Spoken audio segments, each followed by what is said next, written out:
UP में 10 सीटों पर होने वाले उपचुनाव को लेकर भाजपा की दिल्ली में बड़ी बैठक होगी। जी हां, इसमें सीएम योगी आदित्यनाथ, दोनों डिप्टी सीएम केशव मौर्य और ब्रजेश पाठक, भाजपा प्रदेश अध्यक्ष भूपेंद्र सिंह चौधरी और महामंत्री संगठन धर्मपाल सिंह शामिल हैं। भाजपा के राष्ट्रीय अध्यक्ष जेपी नड्डा और गृह मंत्री अमित शाह भी मौजूद रहेंगे। बताया जा रहा है कि बैठक में उपचुनाव की तैयारी और प्रत्याशी चयन पर मंथन किया जाएगा। संभवतः 20 तारीख तक उपचुनाव की तारीख का ऐलान हो जाएगा। यूपी में अयोध्या की मिल्कीपुर, अंबेडकर नगर की कटहरी, कानपुर की सीसामऊ, मैनपुरी की करहल और मिर्जापुर की मजवा, प्रयागराज की फूलपुर और अलीगढ़ की खैर, मुजफ्फरनगर की मीरापुर, गाजियाबाद की गाजियाबाद और मुरादाबाद की कुंदुरकी सीट पर उपचुनाव होना है।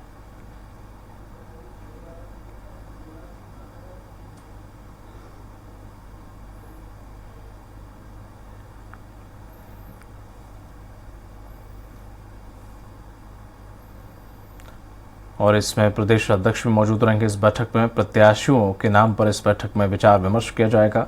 दिल्ली में ये बैठक हो रही है जिसमें सीएम योगी आदित्यनाथ, दोनों डिप्टी सीएम, साथ ही साथ प्रदेश अध्यक्ष और संगठन महामंत्री, तमाम जो नेता हैं वह इस बैठक में शामिल होंगे।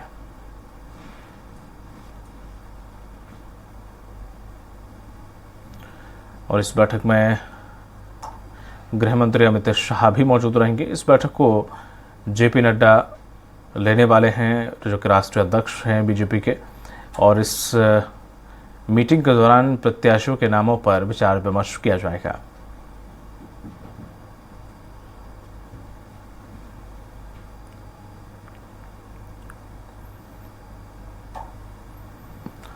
आज ये बैठक, बड़ी बैठक दिल्ली में होने वाली है। यूपी उपचुनाव में प्रत्याशियों के नाम इस बैठक में फाइनल होंगे।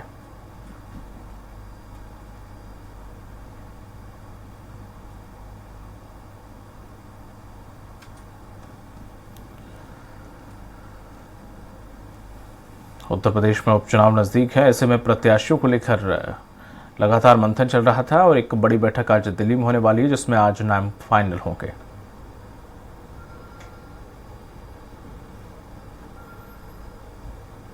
और साथ ही साथ इन 10 सीटों पर जीत की रणनीति पर भी मंथन होगा।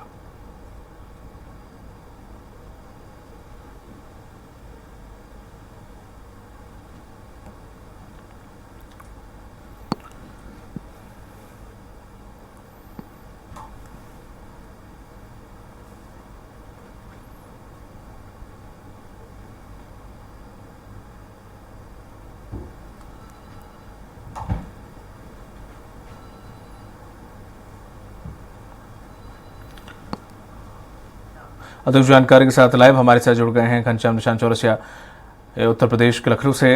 घनश्याम, जिस तरह से देखें, जब विधानसभा चुनाव थे, प्रदेश प्रभारी अमित शाह थे, तब कहा जा रहा है कि उन्होंने अपनी मनमानी की थी जिसका खामियाजा प्रत्याशियों के रूप में हारे और जो ठीक रहा सीएम योगी आदित्यनाथ के सर पूठा। कहा जा रहा था कि वो काफी कुछ बदलना चाहते थे पर उनकी सुनी नहीं गई थी उस वक्त जो प्रत्याशियों के नामों का ऐलान हुआ था तब।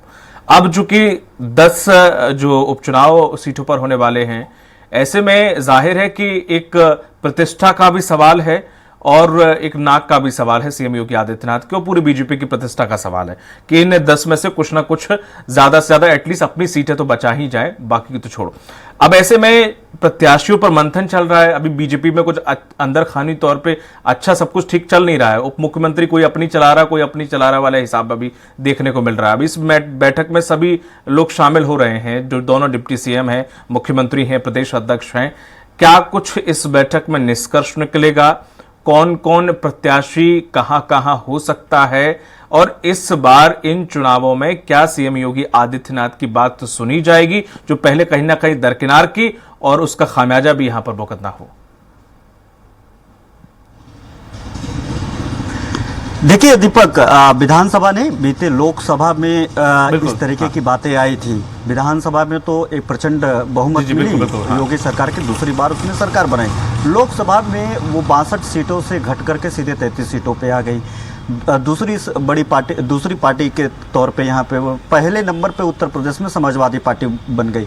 अब लोगों को ये तो डर था ही कि अगर यही लोकसभा चुनाव की जगह विधानसभा चुनाव होता तो समाजवादी पार्टी की सरकार होती। तो ऐसे भी ये डर लाजमी भी है। और उसके बाद उस डर के बाद जो सरकार लगातार इस 10 जिलों में, जिन 10 जिलों के अंतर्गत 10 उपचुनाव की सीटें आती हैं, वहाँ पे 5000 करोड़ रुपए से ज़्यादा की लागत का विकास कार्य योजनाएं की हैं। पहले चरण के प्रचार में सरकार ने पूरा दमखम, योगी सरकार ने दमखम लगा दिया।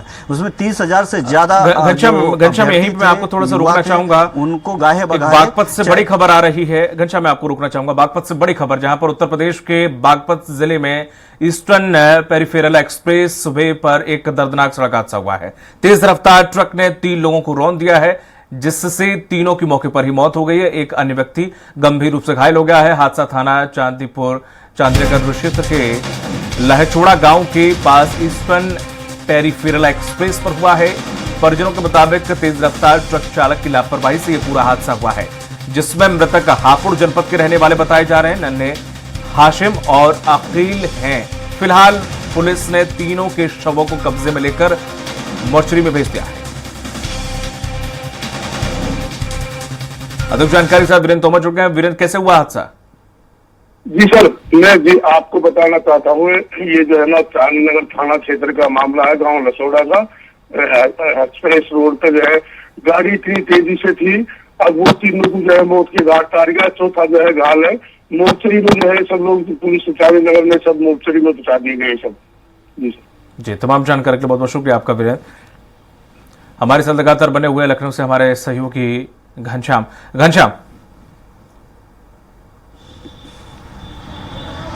बिल्कुल, निश्चित तौर पे मैं बात कर रहा था कि लोकसभा चुनाव के करारी हार के बाद भारतीय जनता पार्टी की योगी सरकार, खासतौर पे योगी सरकार जी, उस चुनाव के पहले अंतरकलह देखने को मिला, चुनाव के बाद, परिणाम के बाद भी अंतरकलह देखने को मिला। अभी आपने जिक्र किया कि अब तो बैठक में लोग शामिल हो रहे हैं। पहले कैबिनेट बैठक और लगातार जब योगी आदित्यनाथ प्रत्येक मंडलों में, 18 मंडल है उत्तर प्रदेश में, 18 मीटिंगें की और अलग अलग मंडलों जितने भी जनप्रतिनिधि रहे, जितने भी जिम्मेदार रहे, उनके साथ, चाहे प्रभारी मंत्री हो, वहां के जनप्रतिनिधि हो, उनके साथ 18 मंडलों में अलग अलग उन्होंने बैठकें की। दोनों डिप्टी चीफ मिनिस्टर, जब लखनऊ मंडल की बात हुई, जब लखनऊ मंडल की बैठक थी तो उसमें दोनों चीफ मिनिस्टर गायब रहे, नदारत रहे। लोग समीक्षा बैठक में योगी आदित्यनाथ के साथ बैठना भी वाजिब नहीं समझ रहे थे।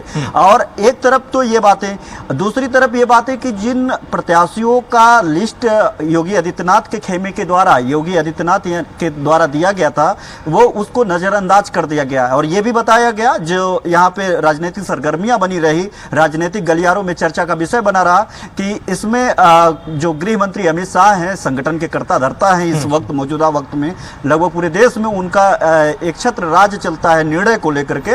तो ऐसे में उन्होंने जो जिन प्रत्याशियों पे भरोसा जताया, वो प्रत्याशियों का जो वहां पे आंतरिक भी विरोध था और वहां पे क्षेत्रों में भी विरोध था। नतीजा ये रहा कि भारतीय जनता पार्टी को करारी हार का सामना देखना पड़ा। अभी अंतरकलह का चीजें खत्म ही नहीं हुई थी, तब तक समाजवादी पार्टी ने भी लगातार वो अपने आप को मजबूत करती रही, लगातार अलग अलग मुद्दों पे सरकार को घेरते रही। फिर 10 सीटों पे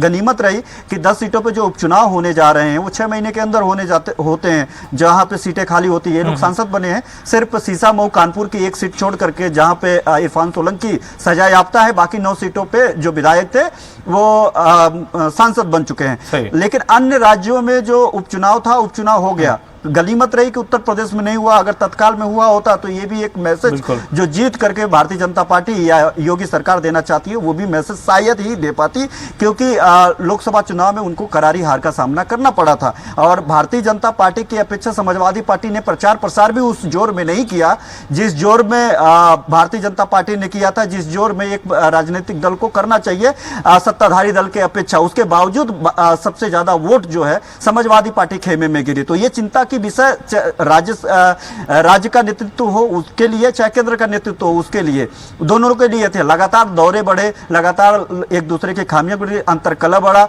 जो कार्यकर्ता थे, कार्यकर्ताओं ने कहा कि स्काई लैब से कार्यकर्ताओं को, बाहरी कार्यकर्ताओं को जो वैचारिक रूप से भारतीय जनता पार्टी के साथ नहीं रहते हैं, वैचारिक मतभेद रखते हैं भाजपा के साथ, उनको ज्वाइन कराया गया भाजपा को। उनकी बड़ी जिम्मेदारियां दी गई और जो कार्यकर्ता थे उनको हाशिए पे ला दिया गया। नतीजा ये परिणाम रहा। खैर, आरोप प्रत्यारोप, अंतरकलह और तमाम बातों के बीच में योगी आदित्यनाथ ने उपचुनाव की कमान अपने कंधे पे रखी और लगभग 2 दर्जन से ज्यादा दौरे किए।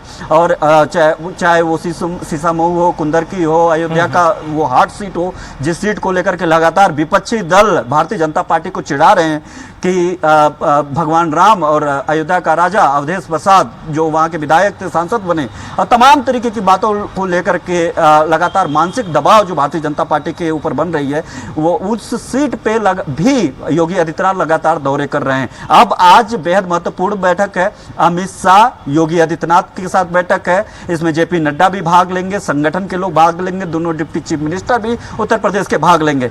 बताया जा रहा है कि इस बार पैनल तैयार किया गया है, चाहे वो केंद्रीय नेतृत्व के सामने।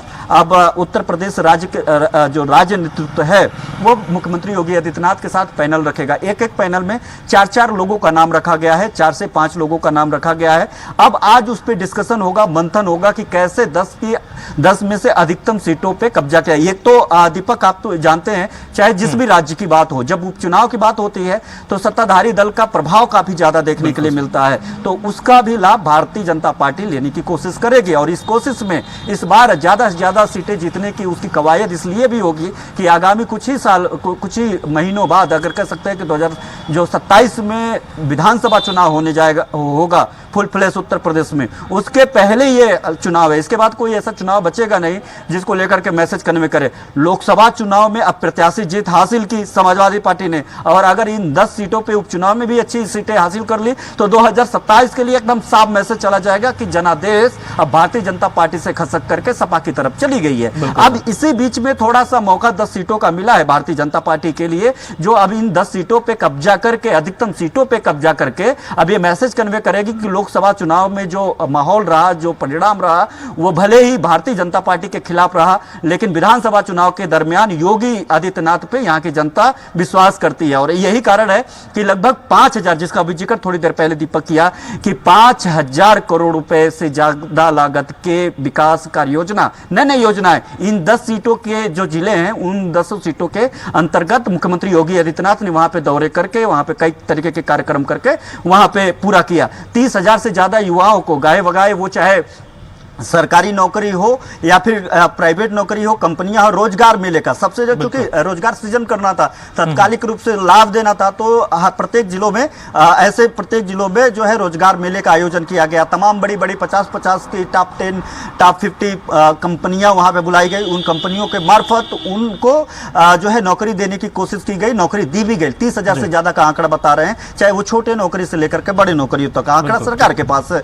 तो ऐसे में उनका कहना है, ये माना जा रहा है कि योगी आदित्यनाथ अपने कंधे पे ये जो है जिम्मेदारी लेकर के खुद जमीन पर उतर चुके हैं। और आज जब यहाँ पे मंथन होगा तो सबसे पहली बात अंतरकलह की चीजों को खत्म करने की कोशिश की जाएगी। और खुद अंतरकलह के अलावा जो केंद्रीय नेतृत्व है और उत्तर प्रदेश राज्य का नेतृत्व है, इसमें भी कमोबेश बीच बीच में मतभेद दिखाई देते हैं। चाहे अमित शाह और योगी का रिश्ते की बात हो, चाहे केशव प्रसाद मौर्य योगी के रिश्ते की बात हो, चाहे योगी और उत्तर प्रदेश संगठन की बात हो, चाहे योगी केंद्रीय नेतृत्व की बात हो, इन दोनों के बीच में जो समाचार पत्रों में, सोशल मीडिया पे, समाज राजनीतिक गलियारों में चर्चा का विषय लगातार ये बना रहता है कि कुछ भी ठीक नहीं है। अंतरकलह तो ठीक बात है कि अंतरकलह तो हर पार्टियों में है। यहाँ पे कई बार होता है कि सोशल मीडिया पे सारेआम दिखाई देने लगता है कि अंतरकलह में हालात भारतीय जनता पार्टी, ये तो बिल्कुल आपने सही कहा, अंतरकलह है, वो दिखती भी है और बयानों से साफ साफ दिखती भी रही है। लेकिन जिस तरह से ये उपचुनाव है वो बीजेपी के लिए नहीं, खुद मुख्यमंत्री के लिए एक छवि सुधारने का एक आखिरी मौका है, क्योंकि लगातार जब से अरविंद केजरीवाल का एक बयान आया था कि कहीं ना कहीं दिल्ली उन्हें साइडलाइन करना चाहती है, उसके बाद से हमने राज्य में देखा कि जो मंत्री हो चाहे वो मुख्यमंत्री हो, वो बड़ा अलग वे में पेश आ रहे थे मुख्यमंत्री के साथ। तो ये मौका है एक वो फिर से अपना दबदबा एक तेज वापस लाने का मुख्यमंत्री के पास के ये वही मुख्यमंत्री हैं जो कि पूरे समीकरण को बदल सकते हैं। अब देखने वाली बात होगी कि आखिर कितना कुछ इन उपचुनाव में बदल सकता है। बहुत बहुत शुक्रिया तमाम जानकारी साझा करने के लिए।